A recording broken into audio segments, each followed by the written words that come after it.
Hey guys, before I start, I made a really big error in this video. A huge error. Okay, sorry about that. This symbol is gamma, not lambda. Like I keep saying in my video, I don't know why I did this. I don't know, probably because I just forgot everything I learned. But other than that, let's get on with the video. I want to start off with connectedness. So we say a set S is connected if and only if for all P and Q that are in set S, there exists a lambda that maps the closed interval 0 to 1 onto S and stays only within S, such that lambda of 0 is P and lambda of 1 is Q. The most important thing, however, which I forgot to write, is that lambda is continuous. Alright, this doesn't make sense if lambda is not continuous. If we really think about it, this definition is really intuitive actually.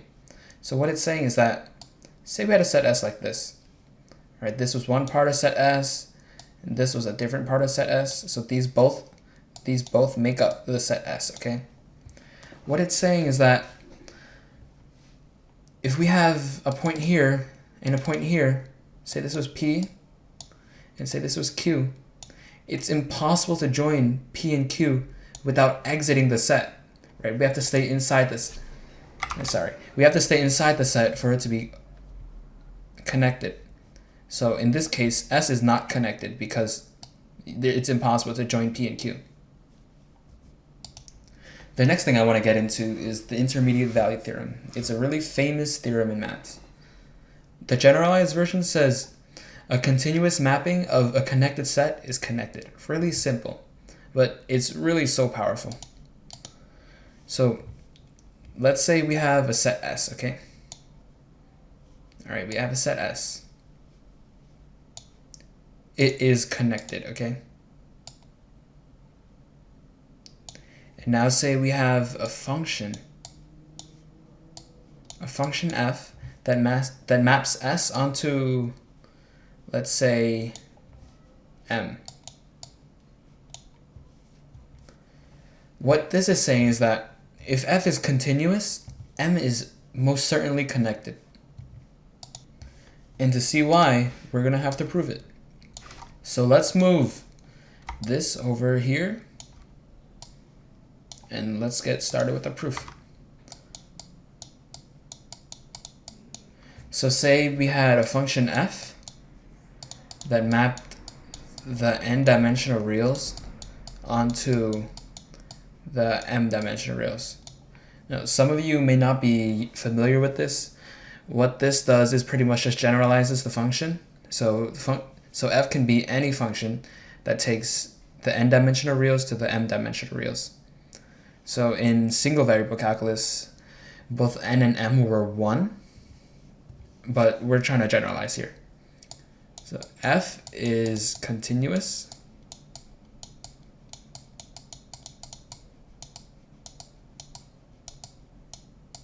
And also S is connected.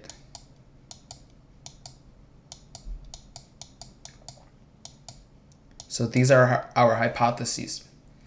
And the first step is to realize what we need to prove. Okay, we want to prove that M is connected.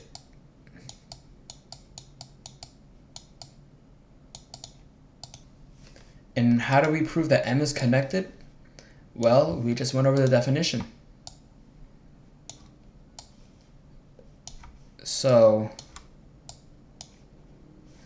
let's say, okay, so to prove that M is connected, we need to show that any point P, Q that are part of M, we want to show that there's a path between P and Q. So what we first have to recognize is that since P and Q are in M, there's a preimage lying in S. So let's call that f of a. So there is some a in S such that f of a is p. And there likewise there's a b in S such that f of b is q. And since S is connected, we know that there is some lambda that connects A and B. So there exists some lambda such that lambda of 0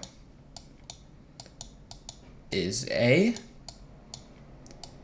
and lambda of 1 is B.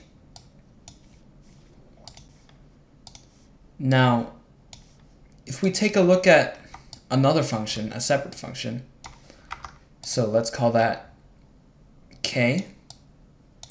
Let's say k was the composition of f and lambda. Okay, what would k of 0 be?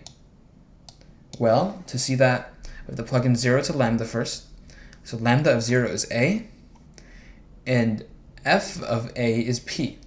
So k of 0 would be p. Now what would k of 1 be? Likewise, lambda of 1 is b, and f of b is q. So k of 1 is q. So now we have some function such that k of 0 is p, and k of 1 is q. Now, the last thing to notice is that k is continuous. And we know that k is continuous because it's a composition of two continuous functions. And so, since k of 0 is p and k of 1 is q, and k is continuous, k is a path. K is a path that lies in M that joins P and Q. Therefore, M is connected because we chose P and Q to be arbitrary points.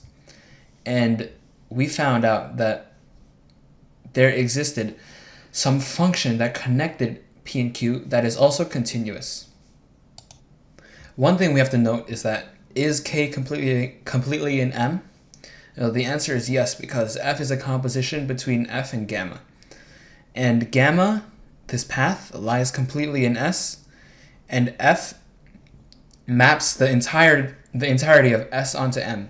So M is the image of S under F. So K does indeed lie in M only.